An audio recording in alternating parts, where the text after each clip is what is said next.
நான் பிரதமர் யாருக்குமே தனியா வந்து ஒரு புகழஞ்சல் எழுதி பார்க்கல.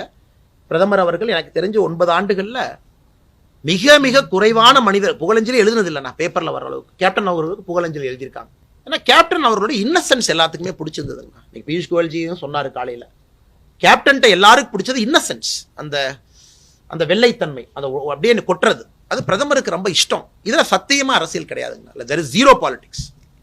கேப்டன் அவர்கள் இறந்துட்டாங்க, திரும்ப இல்லை. அவருடைய குணத்தை சொல்வது பிரதமருடைய கடமை, சொல்றோம். மற்றபடி இவங்க அங்க வருவாங்களா அங்க போவாங்களா, we are not actually bothered அண்ணா. அது தேமுதிகனுடைய இண்டிவிஜுவல் முடிவு, என்டிஏனுடைய முடிவு, தலைவர்கள் முடிவு. ஆனா கேப்டன் அவர்கள் மீது அபரித அன்பு. எனக்கு குறிப்பா நான் அவர்கிட்ட வேலையை பார்த்திருக்கேன். நான் 3.5 மாதம் அவரோட இருந்தேன்.